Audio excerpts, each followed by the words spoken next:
আজকে আমরা বাংলাদেশের নারী ও শিশু নির্যাতন দমন আইনের এর কয়েকটা খুব জরুরি ধারা নিয়ে কথা বলবো। আমাদের হাতে যে আইনের কপিটা আছে সেটা একটু দেখে বোঝার চেষ্টা করব যে নির্দিষ্ট কিছু অপরাধ, যেমন ধরুন ওই যে অ্যাসিড দিয়ে আক্রমণ বা ধর্ষণ, যৌতুকের জন্য অত্যাচার, এসব ক্ষেত্রে আইন ঠিক কী বলছে, শাস্তি কেমন। হ্যাঁ, আর শুধু শাস্তির বিষয়টাই না, আমরা এটাও দেখব যে অপরাধটা কতটা মারাত্মক, তার উপর ভিত্তি করে শাস্তির মাত্রাটা কিভাবে পাল্টায়। আর ক্ষতিগ্রস্তদের জন্য ক্ষতিপূরণের যে ব্যবস্থা, সেটাও তো বেশ জরুরি। এই সব কিছুর পেছনের যুক্তিগুলো একটু বোঝার চেষ্টা করা দরকার।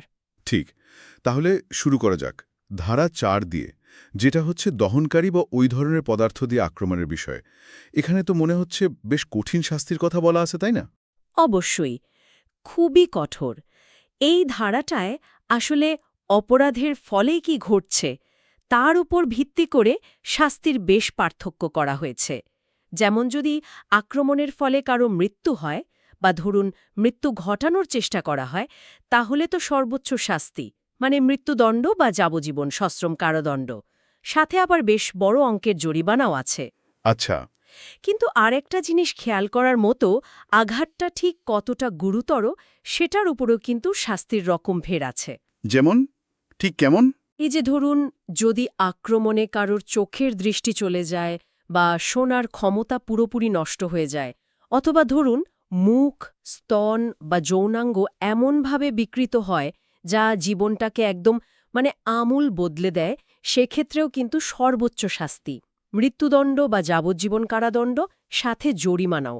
আবার শরীরের অন্য কোনো অঙ্গ যদি ক্ষতিগ্রস্ত হয়, সেটার জন্য শাস্তি একটু হয়তো কম, ৭ থেকে ১৪ বছর কারাদণ্ড, কিন্তু সেটাও তো কম না। আর জরিমানা তো আছেই। এমনকি শুধু ওই পদার্থটা ছোড়া বা ছোড়ার চেষ্টা করাও কিন্তু একটা অপরাধ, তার জন্য আলাদা সাজার ব্যবস্থা আছে। আইন এখানে ক্ষতির মাত্রাটাকে খুব গুরুত্ব দিয়ে দেখছে। বোঝা গেল। বেশ বিস্তারিত। এবার আসি আরেকটা সাংঘাতিক অপরাধের কথায়, ধর্ষণ। ধারা ৯। এখানে সংজ্ঞার সাথে সাথে একটা বিষয় আমার খুব জরুরি মনে হয়েছে। ১৬ বছরের কম বয়সী কেউ যদি সম্মতিও দেয়, সেটাও ধর্ষণ হিসেবেই ধরা হবে। একদম ঠিক। এটা কিন্তু খুব গুরুত্বপূর্ণ একটা আইনি সুরক্ষা, বিশেষ করে শিশুদের জন্য। আর ধর্ষণে মূল শাস্তিও দেখুন, একেবারে সর্বোচ্চ মৃত্যুদণ্ড অথবা যাবজ্জীবন সশ্রম কারাদণ্ড, সাথে অর্থদণ্ড তো থাকছেই। এই ধারার ভেতরে আরও কিছু নির্দিষ্ট পরিস্থিতির কথা বলা আছে, যেমন ধরুন ধর্ষণের কারণে যদি ভুক্তভোগী মারা যান, অথবা যদি অপরাধটা অনেকে মিলে করে, দলবদ্ধ ধর্ষণ, সেক্ষেত্রেও ওই সর্বোচ্চ শাস্তির কথাই বলা হয়েছে। আবার জরিমানার পরিমাণও বেশি। এমনকি ধর্ষণের চেষ্টা করা হলেও, অপরাধটা সফল না হলেও, তার জন্যও কিন্তু বেশ কয়েক বছরের কারাদণ্ড আছে। কম নয় মোটেও। আর যদি পুলিশি হেফাজতে এমন ঘটনা ঘটে, সেরকম ক্ষেত্রে? হ্যাঁ, সেটার কথাও আইন নির্দিষ্ট করে বলেছে।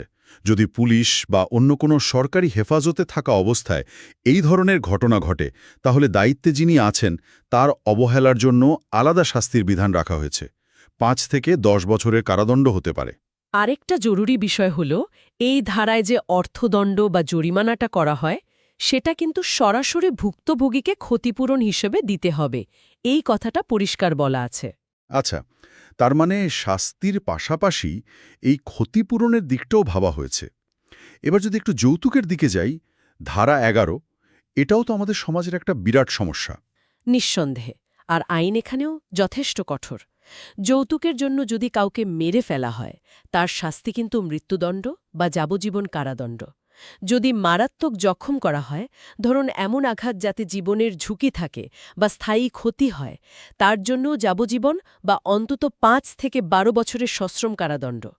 সাধারণ জখমের ক্ষেত্রেও কিন্তু ২ থেকে ৫ বছরের কারাদণ্ড আর জরিমানা আছে।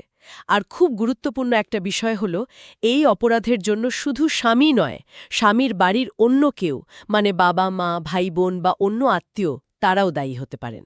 হুম আচ্ছা, এই আইনগুলোতে ভুক্তভোগীর সুরক্ষার জন্য আর কোনো বিশেষ ব্যবস্থার কথা কি চোখে পড়ল?